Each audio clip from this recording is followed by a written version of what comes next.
దేవుని ఘనమైన నామమునకు మహిమ కలుగునుగాక. మన ప్రభువును రక్షకుడునునైన యేసుక్రీస్తుల వారి యొక్క ప్రశస్తమైన నామమునకే మహిమ ఘనత ప్రభావములు యుగయుగములకు కలుగునుగాక. సర్వాధికారి అయిన దేవుడు ఆయన గొప్ప కనికరమును బట్టి మరొక శ్రేష్టమైన శుభదినములో దేవుని మాటలు మనము ధ్యానము చేయుటకు ప్రభు మనకిచ్చిన ఈ గొప్ప సదవకాశమును బట్టి దేవాది దేవునికి మనము ఎంతగానో కృతజ్ఞతాస్తుతులు చెల్లించవలసిన వారుగా ఉన్నాం. అదే సమయంలో ప్రతిదినము దేవుని వాక్యం వింటూ ఆత్మీయముగా బలపరచబడుతూ ఉన్న వీక్షకులు, ఆత్మీయులైన మా ప్రియులైన మీ అందరికీ కూడా ప్రభువైన యేసుక్రీస్తు పేరట నిండు వందనములు తెలియచేయచ్చు ఉన్నాను. ప్రభునందు ప్రియులారా, మీరందరూ క్షేమంగా ఉన్నారు కదండి. ఆత్మీయముగాను, శారీరకంగాను, మానసికంగాను మీరు క్షేమంగా ఉండాలి అని మా ప్రార్థన. చాలామంది మాకు వాక్యము చూస్తున్నామని ఫోన్ చేస్తూ అన్న ప్రతిరోజు మీ వాక్యం చూస్తున్నాం అంటున్నారు. నేను అంటాను, మంచిదే కదా. ప్రతిరోజు మీరు వాక్యం చూడడం వల్ల మీకే కదా మేలు, మాకు కాదు కదా. మీరు వాక్యం చూడడం వల్ల మీరు ఆత్మీయముగా మరింత బలపరచబడతారు, దేవుని రాకడకు సిద్ధపడతారు. అది మేలే. సో దానివల్ల మమ్మల్ని కూడా మీరు మీ ప్రార్థన సహకారం అందించి ప్రోత్సహించండి. దేవుడు ప్రతినిత్యము మాట్లాడే ప్రతి మాట మన ఆత్మీయ క్షేమము కొరకు అని విశ్వసించండి. ఈరోజు, రేపు, ఎల్లుండి 3 దినాలు ఒకే మాటను మీకు చెప్పడానికి నేను ప్రయత్నం చేస్తాను. ఈ దిన కాలమున రేపు, ఎల్లుండి 3 సందేశాలు, కృపను గూర్చిన సందేశాలు మీతో నేను మాట్లాడతాను. దేవుని సన్నిధానంలో దేవుని ప్రియబిడ్డలమైనటువంటి మనము కృపను గురించి మనము మాట్లాడుకుందాం.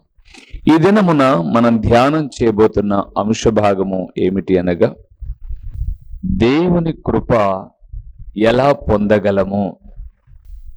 దేవుని కృప ఎలా పొందగలము.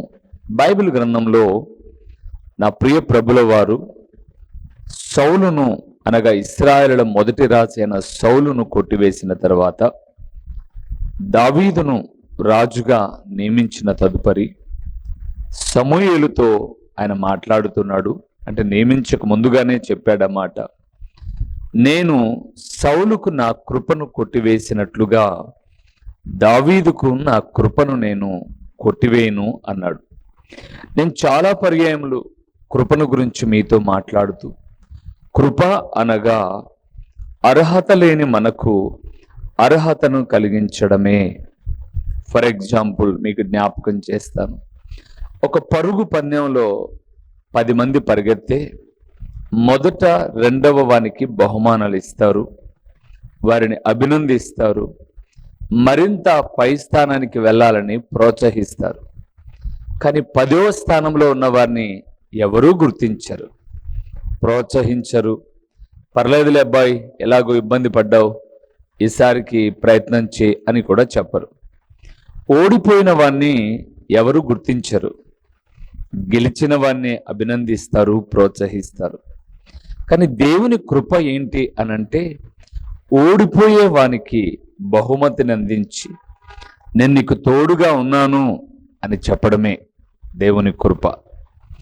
ఆ విషయాన్ని మనం జ్ఞాపకం చేసుకోవాలి.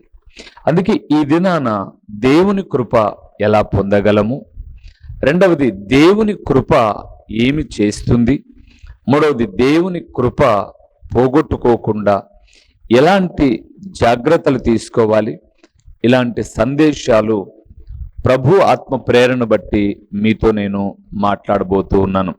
రండి, దేవుని కృప ఎలాగ పొందుకోగలమో మొదటి విషయాన్ని చూద్దాం.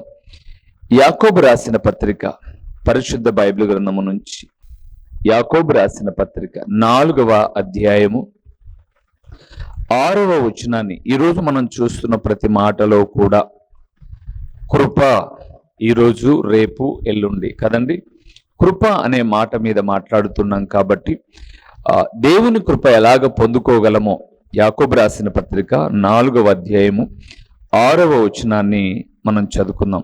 అందుచేత దేవుడు అహంకారులను ఎదిరించి దీనులకు కృప అనుగ్రహించును అని లేఖనము చెప్పుచున్నది. చాలు. ప్రభునందు ప్రియులారా, దేవుని కృపను ఎలాగ పొందుకుంటాం అని మనం లేఖనాన్ని చూస్తున్నప్పుడు, భక్తుడు, దేవుని దాసుడు, సహోదరుడు అయిన యాకోబు మాట్లాడుతూ 4వ అధ్యాయం 6వ వచనంలో అన్నాడు, దేవుడు అహంకారులను ఎదిరించి దీనులకు కృప అనుగ్రహించును అన్నాడు. అంటే మొదటి విషయాన్ని జ్ఞాపకం చేస్తున్నాను. కృపను ఎలాగ పొందగలము అంటే, దీనులముగా బ్రతికితే కృపను పొందుకోగలము. అందుకే అక్కడ రాయబడి ఉంది, దీనులకు కృప అనుగ్రహింపబడును అని. అవును ప్రియులారా, నేను మూల వాక్యాన్ని మీకు జ్ఞాపకం చేశాను. సమూయేలు ప్రవక్త మాట్లాడుతూ, నేను సౌలుకు నా కృపను కొట్టివేసినట్టుగా దావీదుకు నా కృపను కొట్టివేయను అన్న మాటను మనం చూస్తున్నప్పుడు, ఎందుకండి మొట్టమొదటి రాజు బెన్యామీనీయుడు, కీషు కుమారుడు అయినటువంటి సౌలును దేవుడు ఎందుకు కొట్టివేశాడు? ఆయనను రాజుగా వద్దు అని ఎందుకు అనుకున్నాడు? ఆయన సంతానం తదుపరి రాజుగా ఎందుకు ఉండలేదు అని మనం చూస్తే, ఒక్కటే ప్రాముఖ్యమైన విషయం ప్రియులారా, సౌలు మహారాజు అతిశయించాడు, గర్వించాడు, దేవుడు చెప్పిన మాటను తృణీకరించాడు, ధిక్కరించాడు అని చెప్పచ్చు. మీరు తర్వాత సమూయేలు మొదటి గ్రంథం 15వ అధ్యాయం తర్వాత చదువుకోగలిగితే, ఆయన యుద్ధానికి వెళ్ళాడు అమాలేకుల మీదికి. దేవుడు కరాఖండితంగా చెప్పాడు, అమాలేకీయులు ఎంతో కీడు చేశారు నా ప్రజలకు, వారి మీద నువ్వు దయ తలచక వారిని సమూలంగా నాశనము చేయి. ఆ పట్టణాన్ని నేను శపిస్తున్నాను, అందులో నుంచి నువ్వు ఏమి తెచ్చుకోకూడదు అని అంటే, ఈయన వెళ్ళాడు, యుద్ధం చేశాడు. కానీ తర్వాత మనం చూస్తే జనములు చెప్పారు అని, అంటే ఆయన దగ్గర ఉన్న సైన్యము చెప్పారు అని, బాగా బలిసిన వాటిని తెచ్చుకొని శాలలో పెట్టుకున్నాడు. అందుకే 15వ అధ్యాయం 20 నుంచి మీరు చదువుకుంటూ వస్తే, సమూయేలు వచ్చాడు. సమూయేలుతో దేవుడు చెప్పాడు, చూడుపో, నేను సౌలుకు చెప్పింది ఒకటి, తను చేసింది ఒకటి అని బాధపడ్డాడు దేవుడు. రాగానే సమూయేలును ఎదుర్కోవడానికి వచ్చాడు సౌలు రాజు. నేను యుద్ధంలో విజయాన్ని పొందాను, మీరు చెప్పినట్టుగా అమాలేకులందరినీ సమూలంగా నాశనం చేశాను అని అంటే, సమూయేలు అంటాడు, మరి ఆ పశువుల శాలలో రంకెలేస్తున్న, కేకలేస్తున్న ఆ పశువుల యొక్క శబ్దం ఏంటి? వాటి అరుపులేంటి? అది ఆ జనాలు బలి ఇద్దాము అని అంటే, అక్కడి నుంచి నేను ఆ పశువులు క్రొవ్విన వాటిని తెచ్చాను అన్నాడు. అక్కడ సమూయేలు ఒక చక్కటి మాట అంటాడండి. 22, 23 వచ్చిన తర్వాత చదువుకోండి. 15వ అధ్యాయంలో, ఒకడు పొట్టేళ్ల క్రొవ్వు అర్పించుటతో దేవుడు సంతోషపడతాడా? మాట వినుట వలన ఆయన సంతోషపడతాడు. పొట్టేళ్ల క్రొవ్వు కంటే లేదా బలుల కంటే మాట వినుట శ్రేష్టము అని సమూయేలు చెప్పాడు. మాట వినని సౌలును దేవుడు కొట్టివేయాలనుకున్నాడు. అప్పటికైతే భయపడి సమూయేలు బలి అర్పించడానికి వెళ్ళాడు. కానీ మనము వాక్యాన్ని ధ్యానము చేస్తే చరిత్ర పుటలలో సమూయేలు తను బ్రతికినంత కాలములో ఎప్పుడు సౌలు దగ్గరికి వెళ్ళలేదు.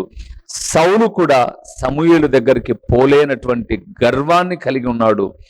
చివరికి ఏ అమాలేకీయులనైతే మిగిల్చాడో భూమి మీద, వారి చేతులలో చచ్చిపోయాడు సౌలు.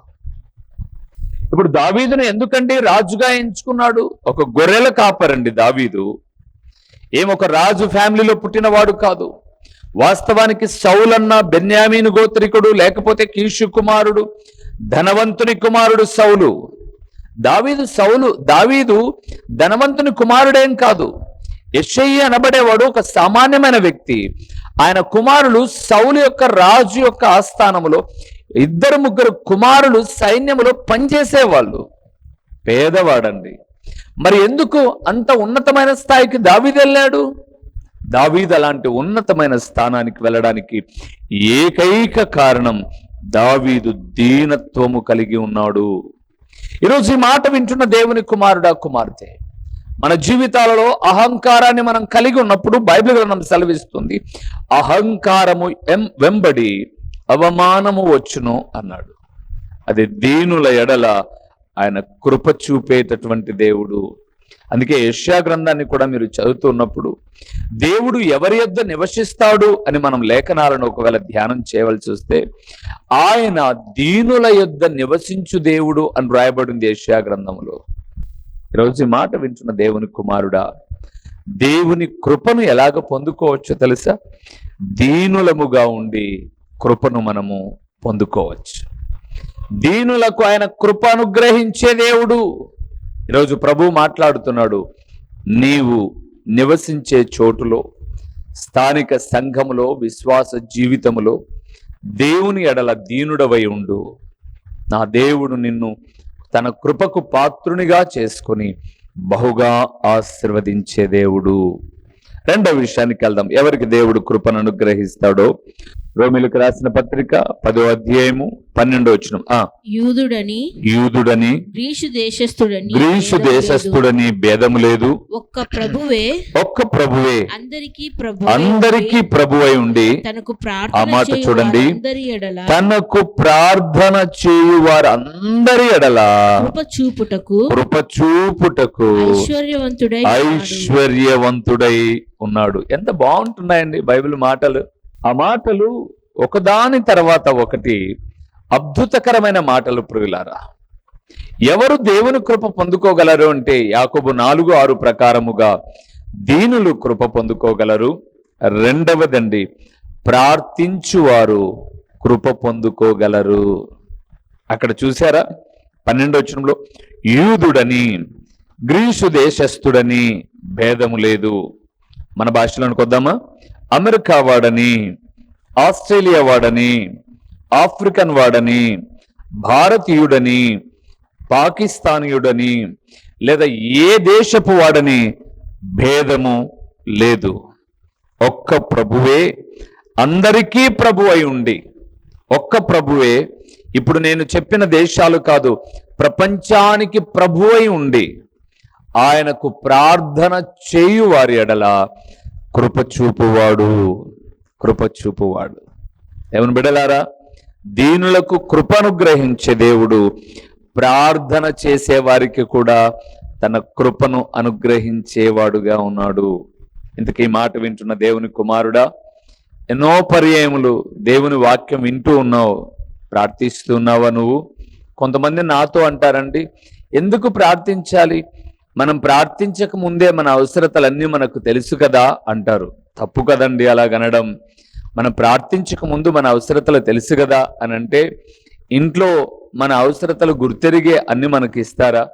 అడగాల్సినవి కూడా ఉన్నాయి కదండి. అందుకే సమూయేలు అన్నాడు ఒక సందర్భంలో, మీరు తర్వాత సమూయేలు 1 గ్రంథం 10-11 అధ్యాయాలు చూస్తే, నేను ప్రార్థన చేయకపోవడం పాపము చేయడంతో సమానము అన్నాడు. ప్రియులారా, ఏంటండి ప్రార్థన? ప్రార్థన అనగా ప్రభుతో మాట్లాడుట. చాలా పర్యాయాలు చెప్పాను నేను. ప్రసూకే అనబడే గ్రీకు పదము నుంచి వచ్చిన ఉద్భవించబడిన పదము. ప్రసూకే అనే మాటకు అర్థం ఏంటంటే సృష్టింపబడిన మానవుడు సృష్టికర్తతో మాట్లాడుట. నా ఎదురుగా ఈ మైక్ ఉంది. ఈ మైక్ను ఒక కంపెనీ వారు తయారు చేశారు, కానీ ఈ మైక్ ఎప్పుడు కంపెనీ వాడితో మాట్లాడలేదు. ఈ మైక్ లో సెల్ ఛార్జింగ్ అయిపోయింది అనుకోండి, ఈ మైక్ నాతో చెప్పలేదు, అయ్యా ప్రతిరోజు నన్ను ఉపయోగించుకుంటున్నావు, ఛార్జ్ అయిపోయింది చూడు అని చెప్పలేదు. అది సైలెంట్ అయిపోతుంది. నేనే గుర్తించి అయ్యో ఛార్జింగ్ అయిపోయిందా మైక్ అని చూసుకోవాలి.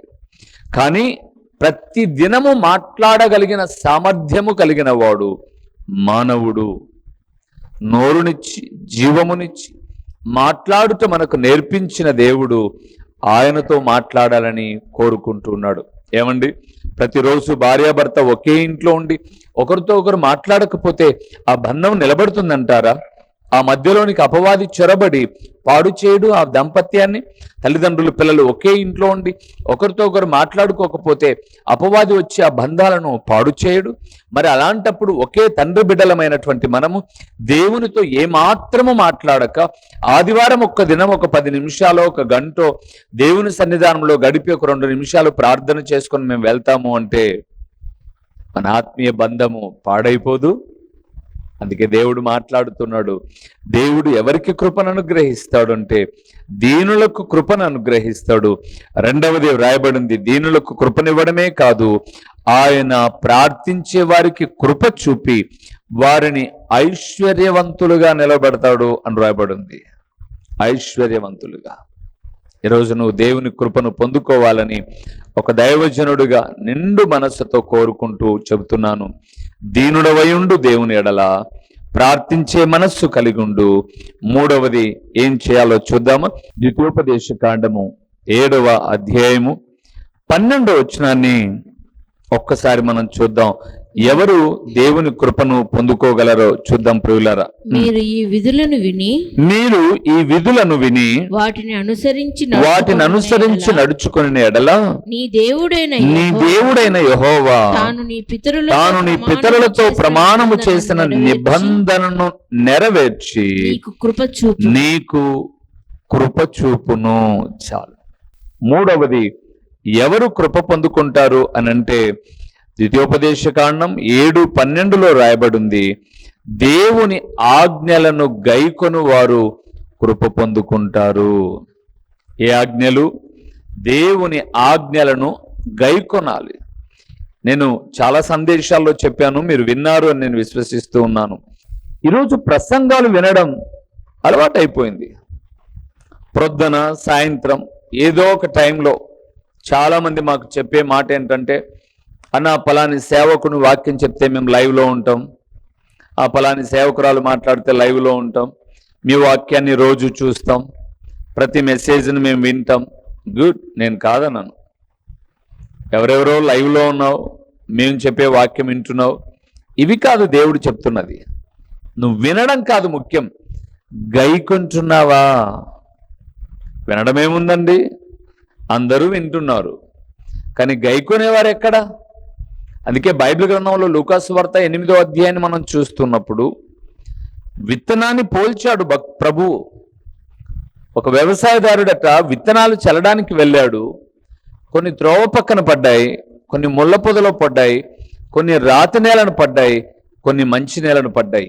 8వ అధ్యాయం 15 వచనం మీరు తర్వాత చదువుకోగలిగితే ప్రభు అంటాడు, మంచి నేలను పడిన వారెవరనగా సాత్వికమైన మనస్సుతో వాక్యమును విని ఆ ప్రకారముగా నడుచుకొని గైకొనే వారట 100 ఫలము పొందుతారు అన్నాడు. ఈరోజు ప్రభునందు ప్రియులారా, మాకు మీరు ఫ్యాన్స్గా ఉండాల్సిన ఏం అవసరం లేదు. ప్రతిరోజు మీ వాక్యం వింటున్నానంటే మమ్మల్ని ఉద్ధరించదేం లేదు. మీకు మేలు కలుగుతుంది కాదా? మీరు చెప్పండి. ప్రతిరోజు నేను షుగర్ మాత్ర వేసుకుంటాను అని అంటే డాక్టర్ గారికి మేలా? చెప్పండి. డాక్టర్ గారికి మేలా? మెడికల్ షాప్కు మేలా? అయ్యో నేను ప్రతిరోజు మీ షాప్లో కొన్న మాత్రలే వాడతానండి అంటే ఎవరికండి మేలు? ఎవరికి మేలు? ట్యాబ్లెట్లు వేసుకోవడం వల్ల మెడికల్ షాపునికి మేలా? డాక్టర్ గారికి మేలా? ట్యాబ్లెట్ వేసుకోవడం నీకు మేలు, నీ ఆరోగ్యానికి మేలు, నీ క్షేమానికి కొరకై నువ్వు వేసుకుంటున్నావు. ప్రతిరోజు వాక్యం వింటూ నాకేం మేలు చెప్పండి? నీకు మేలు, నీ ఆత్మీయ జీవితానికి మేలు. అది నువ్వు గ్రహించు. నన్ను ఉబ్బించాల్సిన పని లేదు, ఉడికించాల్సిన పని లేదు. ఒకవేళ నీకు ఈ మాటలు దీవెనకరంగా ఉండి 10 మందికి ఈ మాటలు చేరాలి అని అనుకుంటే ఎప్పుడైనా ఒక విత్తనం విత్తు ఇందులో. అది కానీ ఫోన్ చేసి ప్రత్యేకంగా ఏదో ఉబ్బిచ్చినట్లుగా అన్నా మేము ప్రతిరోజు మీ వాక్యం వింటున్నాం, మంచిదే విను, ఏం నేర్చుకుంటున్నావో అది కనబరచు, ఆత్మీయతలో వృద్ధి చెందు, మేలు. అందుకే అంటున్నాడు, దేవుని ఆజ్ఞలు గైకొను వారు ఉన్నారు చూడండి, వారు దేవుని కృపను పొందుకుంటారు. ప్రియులారా, దేవుని ఆజ్ఞను గైకొను వారు. ఈరోజు చాలా మంది వింటున్నారు కానీ అనుసరించడంలా. వాక్య ప్రకారంగా ఉండడంలా. నా ప్రభు ఎంతో బాధపడి చెప్తున్నాడు, ఈ ప్రజలు పెదవులతో నన్ను గణపరుస్తున్నారు, కానీ వారి హృదయం ఎంతో దూరముగా ఉన్నది అన్నాడు మత్తయి రాసిన సువార్త 15వ అధ్యాయములో. వారి హృదయం క్రొవ్వినది అంటాడు 13:15లో. జ్ఞాపకం చేస్తున్నాను ప్రియులారా, ఎవరు దేవుని కృపను పొందుకుంటారు అంటే దీనులు పొందుకుంటారు, ప్రార్థించేవారు పొందుకుంటారు, దేవుని ఆజ్ఞలు గైకొని వారు పొందుకుంటారు. 4వది ఎవరు పొందుకుంటారో చూద్దామా రండి. ఆదికాండము 6వ అధ్యాయము 8-9 వచనాలు ఒకసారి మనం చూద్దాం. అయితే నోవాహు యెహోవా దృష్టి యందు కృప పొందిన వాడాయను. నోవాహు వంశావళి ఇదే. నోవాహు నీతిపరుడును తన తరములో నిందారహితుడై ఉండెను. నోవాహు దేవునితో కూడా నడిచిన వాడు. చాలు. 4వది ఎవరు దేవుని కృప పొందుకుంటారో తెలుసా? నిందారహితముగా జీవిస్తే. ఈ లోకంలో నిందలు బిందెలు మోయకుండా ఎవరు ఉండరట. పుట్టినప్పటి నుంచి ఇప్పుడు ట్యాప్ కనెక్షన్స్ అన్ని వచ్చాయి, కానీ ఈ వాక్యమైన పెద్దలైన మీరందరూ కూడా బావి దగ్గర నుంచో, బోర్ దగ్గర నుంచో, కుళాయి దగ్గర నుంచో, ఎక్కడి నుంచో ఒక చోటు నుంచి బిందెతో, కడవతో, కుండతో నీళ్లు మోసిన వారే కదండి. అందుకే ఒక దైవజనుడిగా నేను జ్ఞాపకం చేస్తున్నాను, బిందెలు నిందలు మోయని వాళ్ళు ఎవరు లేరు. ఎప్పుడో ఒకసారి మోసింటాం బిందెలు నిందలు. అయితే ఇక్కడ దేవుని ఎదుట నిందారహితంగా. ఈ లోకంలో నువ్వు మంచిగా బ్రతుకుతూ ఉన్నప్పుడు నీ మీద నిందలు వేసేవాళ్ళు చాలా మంది ఉన్నారు. అలాగ వేస్తారని తెలిసే యేసు ప్రభుల వారు మత్తయి సువార్త 5వ అధ్యాయం 12-13 వచనాల్లో ఆయన అన్నాడు, నా నిమిత్తమై జనులు మిమ్మల్ని నిందించి మీ మీద అబద్ధముగా చెడ్డ మాటలెల్లా పలుకున్నప్పుడు మీరు ధన్యులు అన్నాడు. ఎందుకంటే ప్రభువును కూడా నిందించారు. ప్రభువును నిందించిన వారు నిన్ను నన్ను విడిచిపెట్టరు. మన భక్తి జీవితంలో ఏదో ఒక నింద వేస్తూనే ఉంటారు. అయితే ప్రభువుకు వాస్తవము తెలుసు. లోకం వేసే నిందలన్నీ ప్రభు ఒప్పుకోడు. ప్రభువుకు న్యాయము తెలుసు. అందుకే నోవాహును గురించి మనం చూస్తూ ఉన్నప్పుడు 8వ వచనంలో రాయబడింది, నోవాహు యెహోవా దృష్టి యందు కృప పొందినవాడు. 9వ వచనంలో రాయబడింది, నోవాహు తన తరము వారిలో నిందారహితుడై ఉన్నాడు. అట్ ద సేమ్ టైం దేవునితో నడుస్తూ ఉన్నాడు. ఈరోజు ప్రభునందు ప్రియులారా, దేవుని ద్వారా మనం కృప పొందుకోవాలి అని అంటే నిందలేని వ్యక్తులముగానే కాదు, కానీ దేవునితో నిత్యము నడిచే వ్యక్తులముగా ఉండాలి. దేవునితో నడవాలండి. ఈరోజు చాలా మంది దేవునితో నడిచే అనుభవాన్ని లేరు. వాకింగ్ చేసే అలవాటు చాలా మందికి ఉంది, నాకు తెలుసు. వాళ్ళు ఉదయాన్నే ఫ్రెండ్స్తో వాకింగ్ చేస్తారు కదండి. ఎవరో ఒకరు కొలీగ్స్ ఉంటారు, ఫ్రెండ్స్ ఉంటారు, లేదా భార్యాభర్త అయినా ఒకరితో ఒకరు మాట్లాడుకుంటూ నడుస్తారు. మరలా చూడండి, ఒకరితో ఒకరు మాట్లాడుకుంటూ నడుస్తారు. బైబిల్ గ్రంథంలో దేవునితో నడిచిన వారు అని అనగానే మనకు వెంటనే గుర్తుకొచ్చేటటువంటి వ్యక్తి ఎవరు? మీకు హానోకు 5వ అధ్యాయం 23లో కనిపిస్తాడు. ఆదికాండంలో హానోకు బ్రతికిన కాలం 365 సంవత్సరాలు. 300 సంవత్సరాలు హానోకు దేవునితో నడిచెను అని రాయబడింది. తర్వాత ప్రభు కొనిపోయెను అని రాయబడింది.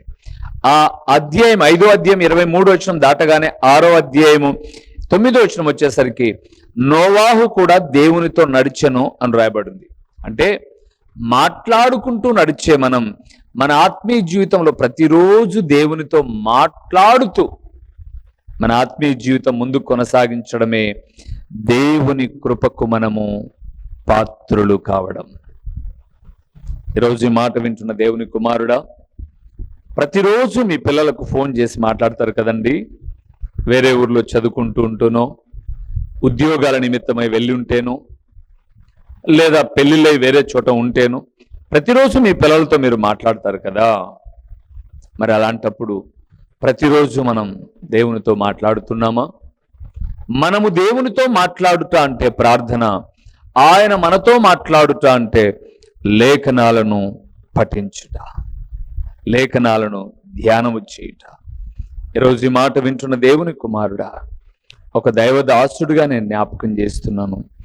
దేవుని కృపను మనం ఎలాగూ పొందుకోవాలంటే దీనులమై ఉండి పొందుకోవాలి, ప్రార్థిస్తూ పొందుకోవాలి, దేవుని ఆజ్ఞలు గైకుంటూ పొందుకోవాలి, నిందారహితముగా జీవిస్తూ ఆయన అడుగుజాడలలో నడుస్తూ పొందుకోవాలి.